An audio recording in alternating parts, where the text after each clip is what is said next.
Guys, my name is Rahul और आज हम बात करेंगे इंडिया में सबसे ज़्यादा यूज़ होने वाले दाल और चावल की। क्या ये हमारे फिटनेस गोल्स को पूरा कर सकते हैं या नहीं?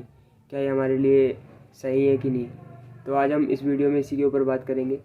तो वीडियो शुरू करने से पहले मैं कहना चाहूँगा कि आप इस चैनल को लाइक कर सकते हैं, सब्सक्राइब कर सकते हैं, क्योंकि ऐसी वीडियो बनाने के लिए बहुत सारा डेटा इकट्ठा करना पड़ता है और उसको कंपाइल करके एक वीडियो में बताना बहुत ही मुश्किल काम है। तो आप मेरी इस एफ़र्ट्स को लाइक के द्वारा सहयोग दे सकते हैं। और तो शुरू करते हैं इस वीडियो को। एक्चुअली क्या होता है कि दो प्रकार के हमारे फिटनेस गोल्स होते हैं, एक फ़ैट लॉस और एक मसल गेन। तो दोनों ही तरीके के गोल्स को हम आज इस वीडियो में कंसीडर करेंगे और देखेंगे कि क्या दाल और चावल जैसे बेसिक जो हमारे फूड्स हैं वो हमारे फिटनेस गोल्स को पूरा करने में मदद करेंगे कि नहीं। असल में दाल को एक हाई प्रोटीन फूड माना जाता है, पर ये हमें नहीं पता होगा कि वो एक सेकेंडरी फूड है जिसमें प्रोटीन हमें पूरा नहीं मिलता है। उसमें एक अमीनो एसिड की कमी होती है जिसके कारण वो सेकेंडरी प्रोटीन का सोर्स है। उसमें एक मिथाइलनाइन एसिड होता है जो हमें उसमें नहीं मिलता है, और वो एसिड हमें वाइट राइस में बहुत ज़्यादा मिलता है। तो अगर हम उनको कंबाइन करके खा रहे हैं तो वो एक प्रॉपर प्रोटीन का सोर्स बना रहे हैं। अब हम बात करते हैं कि किस प्रकार की दालें हमारे लिए सही हैं।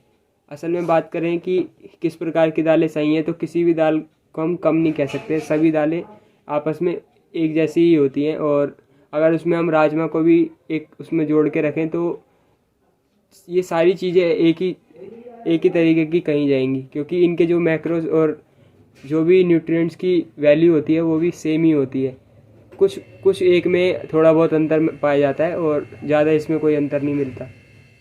अब हम ये बात करें कि कौन सी दाल हमारे लिए अच्छी होगी और कौन सी ख़राब, तो हम ये कह सकते हैं कि सारी दालें हमारे लिए बेहतर हैं, और उसमें सिर्फ हम प्रोटीन को जोड़ के नहीं देख रहे हैं, उनमें ऐसे विटामिन्स एंड मिनरल्स भी पाए जाते हैं जो हमारे लिए काफ़ी ज़रूरी होते हैं और हमें आजकल के आम खाने से नहीं मिल रहे हैं। वेजिटेरियन लोगों के लिए तो काफ़ी ज़रूरी है, क्योंकि अगर हम मांस मच्छी ये सब नहीं खा रहे हैं तो इसके लिए हमें अलग से फूड सप्लीमेंट्स लेने पड़ जाते हैं, पर दाल में वो चीज़ मौजूद है, इसलिए दाल हमें खाना ज़रूरी है।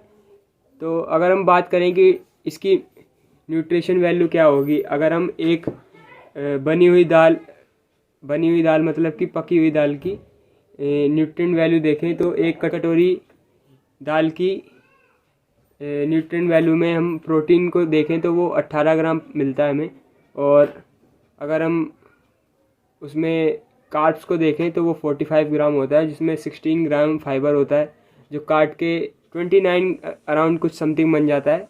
और अगर हम बात करें उसमें कितना परसेंट फ़ैट होता है, तो फ़ैट उसमें सिर्फ 1 ग्राम होता है, और उसकी कैलोरीज हम देखें तो वो 241 होती है।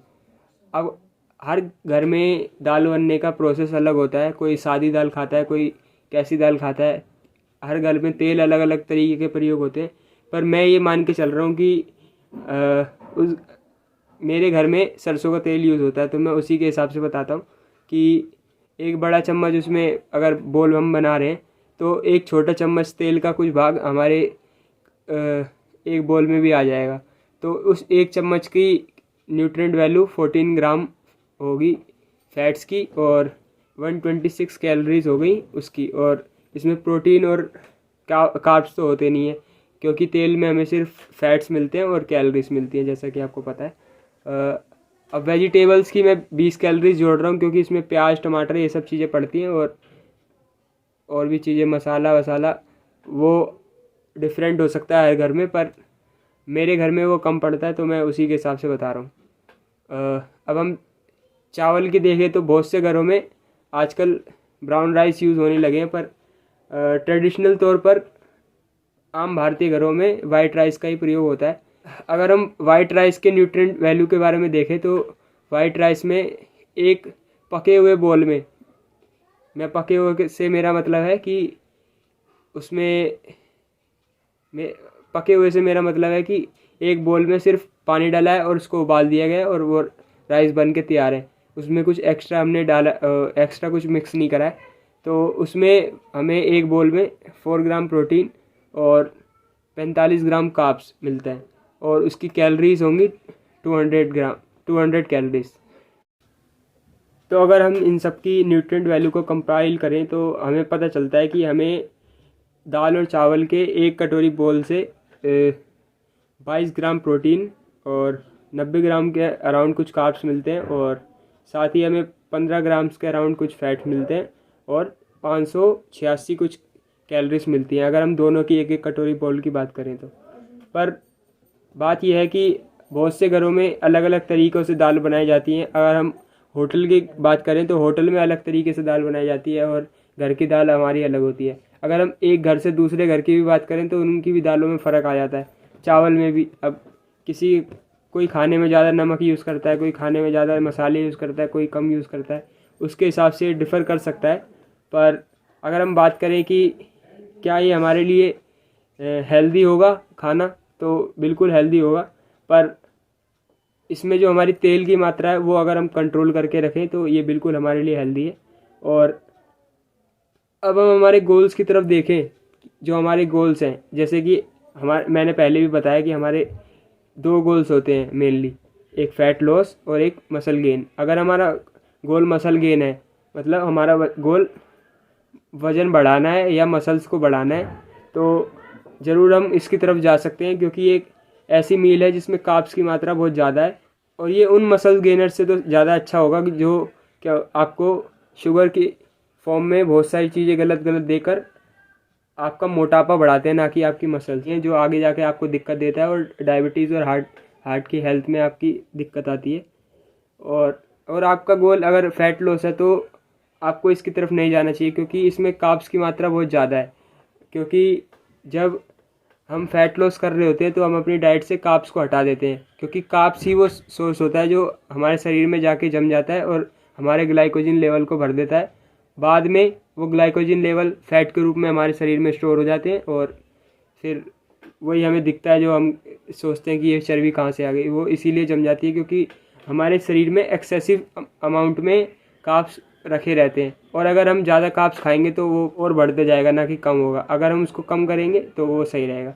तो इसका मतलब हम एक फ़ाइनल नतीजे पर ये पहुंच पाए हैं कि अगर हमें मसल गेन करनी है तो हम दाल चावल को अपनी डाइट में ऐड कर सकते हैं। और अगर हम सिर्फ इस भरोसे बैठें कि सिर्फ एक ही मील से हमारी डाइट बन जाएगी या हम सही हो जाएंगे, तो ये गलत है, क्योंकि हमारा को अपनी और सारी भी मील देख चलानी होगी कि उसमें प्रोटीन की क्या मात्रा है और फैट की क्या मात्रा है और कार्ब्स की क्या मात्रा है, और अपने गोल्स के अनुसार उनको सेट भी करना पड़ेगा।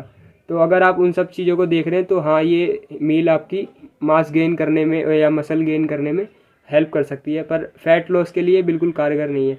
और अगर मैं बात करूँ कि इसको प्री वर्कआउट में ले या पोस्ट वर्कआउट में ले, तो मैं सजेस्ट करूँगा कि आप इसको पोस्ट वर्कआउट में ले तो ज़्यादा हेल्दी रहेगी, क्योंकि अगर हम चावल खाते हैं तो चावल जल्दी डाइजेस्ट हो जाते हैं, और जब हम वर्कआउट करते हैं तो उसके बाद हमें जल्दी डाइजेस्ट हो ऐसी चीज़ें ही खानी चाहिए।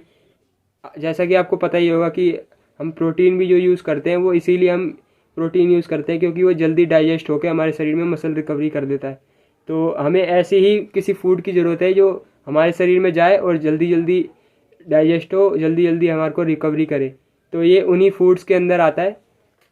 हम इसे एक हेल्दी मील के रूप में भी कंसीडर कर सकते हैं, क्योंकि जैसा कि मैंने आपको बताया इसकी न्यूट्रिशन वैल्यू में 22 ग्राम प्रोटीन होता है और इसमें कार्ब्स की मात्रा ज़्यादा है। तो मसल गेन के लिए सबसे अच्छा रहेगा। तो जैसा कि आपको कंक्लूजन पता चल गया कि आपको फ़ैट अगर लॉस करना है तो आपको ये नहीं चाहिए, और अगर आपको मसल गेन करनी है तो आपके लिए कारगर साबित हो सकता है। तो इसी के साथ मैं ये वीडियो एंड कर रहा हूँ। आशा करता हूँ कि आपको ये पसंद आए और आप इस वीडियो को लाइक करके जाएं और सब्सक्राइब करके जाएं। धन्यवाद।